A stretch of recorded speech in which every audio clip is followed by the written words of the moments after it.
বিসমিল্লাহির রহমানির রহিম।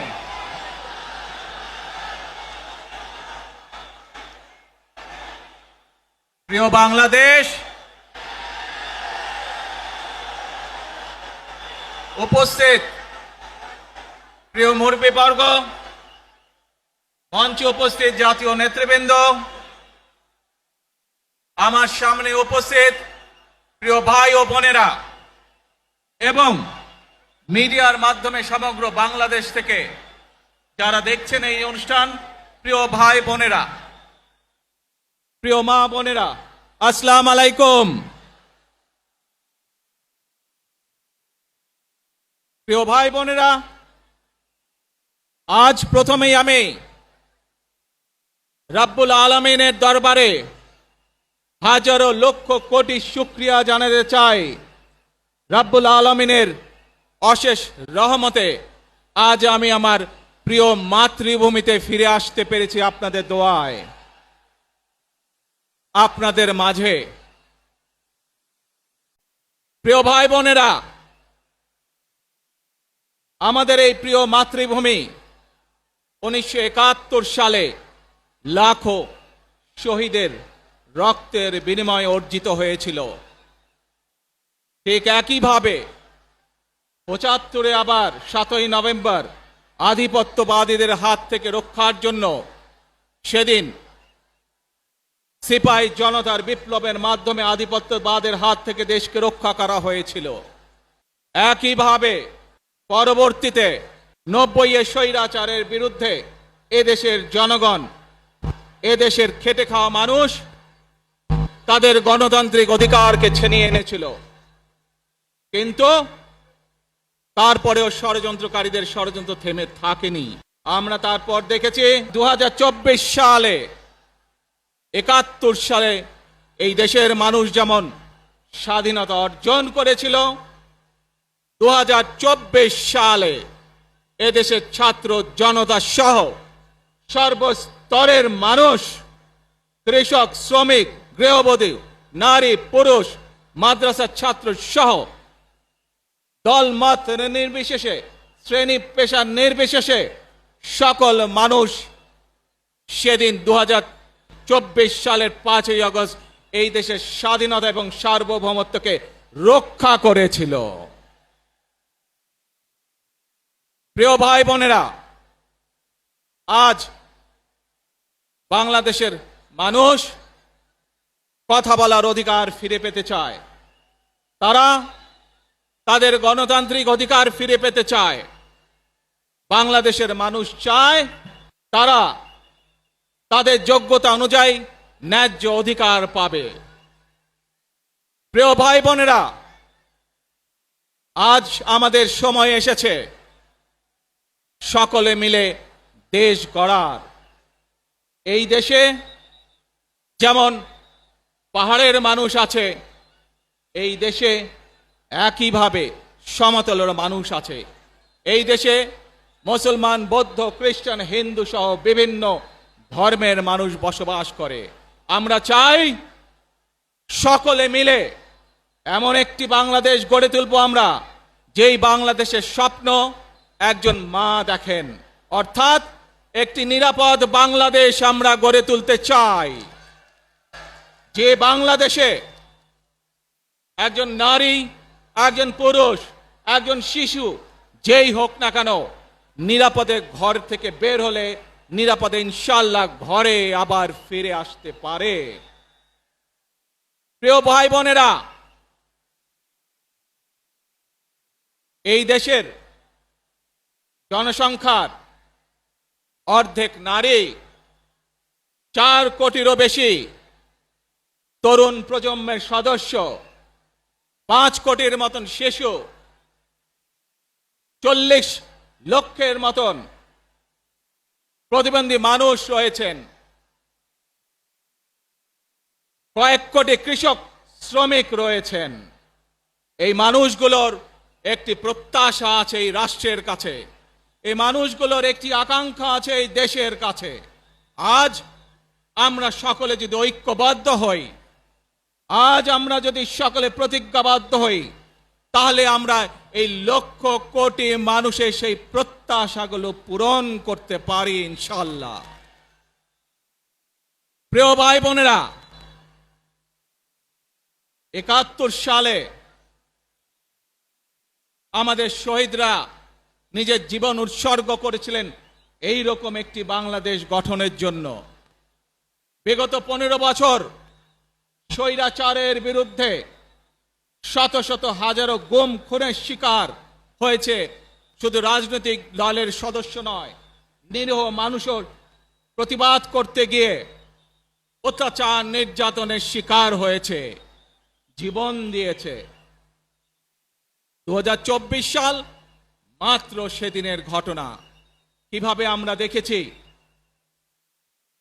আমাদের তরুণ প্রজন্মের সদস্যরা কিভাবে নিজের জীবন উৎসর্গ করেছে দেশের এই স্বাধীনতা এবং সার্বভৌমত্বকে রক্ষা করার জন্য।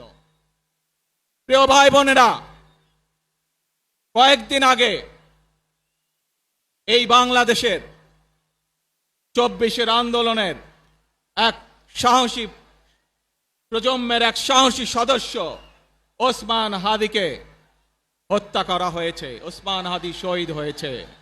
প্রিয় ভাই বোনেরা, ওসমান হাদি চেয়েছিল এই দেশের মানুষের জন্য গণতন্ত্র প্রতিষ্ঠিত হোক, এই দেশের মানুষের গণতান্ত্রিক অধিকার প্রতিষ্ঠিত হোক, এই দেশের মানুষ তাদের গণতান্ত্রিক এবং অর্থনৈতিক অধিকার ফিরে পাক।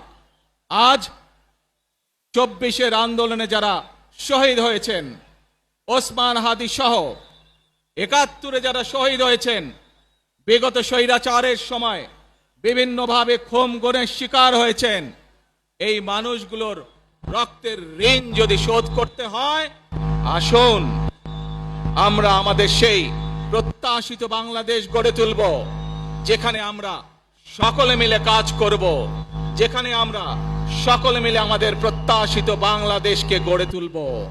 প্রিয় ভাই বোনেরা, বিভিন্ন আধিপত্যবাদ শক্তির গুপ্তচরেরা বিভিন্নভাবে ষড়যন্ত্রে এখন লিপ্ত রয়েছে। আমাদেরকে ধৈর্যশীল হতে হবে, আমাদেরকে ধৈর্য ধারণ করতে হবে। বিশেষ করে তরুণ প্রজন্মের যে সদস্যরা আছেন, আপনারাই আগামী দিন দেশকে নেতৃত্ব দিবেন, দেশকে গড়ে তুলবেন। এই দায়িত্ব তরুণ প্রজন্মের সদস্যদেরকে আজ গ্রহণ করতে হবে, যাতে করে এই দেশকে আমরা সুন্দরভাবে গড়ে তুলতে পারি। শক্ত ভিত্তির উপরে গণতান্ত্রিক ভিত্তি, শক্তিশালী অর্থনৈতিক ভিত্তির উপরে যাতে এই দেশকে আমরা গড়ে তুলতে পারি। প্রিয় ভাই বোনেরা, আমার সাথে আজকে মঞ্চে এখানে বহু জাতীয় নেতৃবৃন্দ বসে আছেন। আসুন আজকে আমরা দুহাত তুলে আল্লাহর দরবারে দোয়া করে আল্লাহর রহমত আমরা চাই। যে সকল জাতীয় নেতৃবৃন্দ এই মঞ্চে আছেন, মঞ্চের বাইরে যে সকল জাতীয় আরো নেতৃবৃন্দ আছেন, আমরা সকলে মিলে এই দেশকে নেতৃত্ব দিয়ে আমাদের বাংলাদেশের জনগণের প্রত্যাশিত সেই বাংলাদেশকে আমরা গড়ে তুলতে চাই। আমাদেরকে যে কোনো মূল্যে আমাদেরকে এই দেশের শান্তি শৃঙ্খলা রক্ষা করতে হবে। যে কোনো উস্কানির মুখে আমাদেরকে ধীর শান্ত থাকতে হবে। প্রিয় ভাই বোনেরা, আমরা দেশের শান্তি চাই, আমরা দেশের শান্তি চাই, আমরা দেশের শান্তি চাই। প্রিয় ভাই বোনেরা, মার্টিন লুথার কিং নাম শুনেছেন না আপনারা? নাম শুনেছেন তো আপনারা? মার্টিন লুথার কিং, তার একটি বিখ্যাত ডায়লগ আছে, আই হ্যাভ এ ড্রিম। আজ এই বাংলাদেশের মাটিতে দাঁড়িয়ে আপনাদের সকলের সামনে আমি বলতে চাই, বাংলাদেশ জাতীয়তাবাদী দলের একজন সদস্য হিসাবে আপনাদের সামনে আমি বলতে চাই, I have a plan for the people of my country, for my country. আজ এই পরিকল্পনা দেশের মানুষের স্বার্থে, দেশের উন্নয়নের জন্য, দেশের মানুষের ভাগ্যের পরিবর্তনের জন্য যদি সেই প্ল্যান, সেই কার্যক্রম, সেই পরিকল্পনাকে বাস্তবায়ন করতে হয়। প্রিয় ভাই বোনেরা, এই জনসমুদ্রে যত মানুষ উপস্থিত আছেন, এই সারা বাংলাদেশে গণতন্ত্রের শক্তি যত মানুষ উপস্থিত আছেন, প্রত্যেকটি মানুষের সহযোগিতা আমার লাগবে। প্রত্যেকটি মানুষের সহযোগিতা আমাদের লাগবে। আপনারা যদি আমাদের পাশে থাকেন, আপনারা যদি আমাদেরকে সহযোগিতা করেন, ইনশাআল্লাহ আমরা আই হ্যাভ এ প্ল্যান বাস্তবায়ন করতে সক্ষম হব। আসুন আমরা আল্লাহ রব্বুল আলামিনের দরবারে হাত তুলে প্রার্থনা করি, আমরা যেন, হে রব্বুল আলামিন, হে একমাত্র মালিক, হে একমাত্র পরওয়ারদিগার, হে একমাত্র রহমত দানকারী, হে একমাত্র সাহায্যকারী,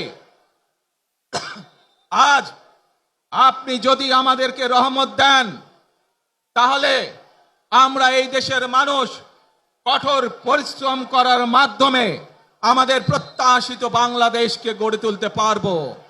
আজ যদি আল্লাহর রহমত এই দেশ এবং এই দেশের মানুষের পক্ষে থাকে, আল্লাহর সাহায্য, আল্লাহর দয়া এই দেশের মানুষের উপরে, এই দেশের উপরে থাকে, ইনশাআল্লাহ আমরা আমাদের প্রত্যাশিত বাংলাদেশ গড়ে তুলতে সক্ষম হব। প্রিয় ভাই বোনেরা, আজ আসুন আমরা সকলে মিলে প্রতিজ্ঞা করি, আমরা সকলে মিলে প্রতিজ্ঞা করি যে ইনশাআল্লাহ আগামী দিনে দেশ পরিচালনার দায়িত্বে যারা আসবে, আমরা সকলে নবী করিম সাল্লাল্লাহু আলাইহি সাল্লামের যে ন্যায়পরায়ণতা, সেই ন্যায়পরায়ণতার আলোকে আমরা দেশ পরিচালনার সর্বোচ্চ চেষ্টা করব। প্রিয় ভাই বোনেরা, আজ আপনারা জানেন, এখান থেকে আমি আমার মা দেশনেত্রী খালেদা জিয়ার কাছে যাব। একটি মানুষ, যে মানুষটি এই দেশের মাটি, এই দেশের মানুষকে নিজের জীবনের থেকেও বেশি ভালোবেসেছেন, তার সাথে কি হয়েছে আপনারা প্রত্যেকটি মানুষ সে সম্পর্কে অবগত আছেন। সন্তান হিসাবে আপনাদের কাছে আমি চাইবো, আজ আল্লাহর দরবারে আপনারা দোয়া করবেন যাতে আল্লাহ ওনাকে তৌফিক দেন, উনি যাতে সুস্থ হতে পারেন। প্রিয় ভাই বোনেরা, সন্তান হিসাবে আমার মন আমার মায়ের বিছানার পাশে পড়ে আছে সেই হাসপাতালের ঘরে, কিন্তু সেই মানুষটি যাদের জন্য জীবনকে উৎসর্গ করেছে, অর্থাৎ আপনারা এই মানুষগুলোকে, যাদের জন্য দেশনেত্রী খালেদা জিয়া জীবন উৎসর্গ করেছেন, নিজের জীবন, সেই মানুষগুলোকে আমি কোনোভাবেই ফেলে যেতে পারি না। এবং সেজন্যই আজ হাসপাতালে যাবার আগে আপনাদের প্রতি সহ টেলিভিশনগুলোর মাধ্যমে যারা সমগ্র বাংলাদেশে আমাকে দেখছেন, আপনাদের সকলের কাছে কৃতজ্ঞতা প্রকাশ করার জন্য আজ আমি এখানে দাঁড়িয়েছি আপনাদের সামনে। প্রিয় ভাই বোনেরা, আসুন আমাদেরকে আজকে নিশ্চিত করতে হবে, আমরা যে ধর্মের মানুষ হই, আমরা যে শ্রেণীর মানুষ হই, আমরা যে দলেরই রাজনৈতিক দলের সদস্য হই অথবা একজন নির্দলীয় ব্যক্তি হই, আমাদেরকে নিশ্চিত করতে হবে যে কোনো মূল্যে আমরা আমাদের এই দেশের শান্তি শৃঙ্খলাকে ধরে রাখতে হবে। যে কোনো মূল্যে যে কোনো বিশৃঙ্খলাকে পরিত্যাগ করতে হবে। যে কোনো মূল্যে আমাদেরকে নিশ্চিত করতে হবে যাতে মানুষ নিরাপদ থাকতে পারে।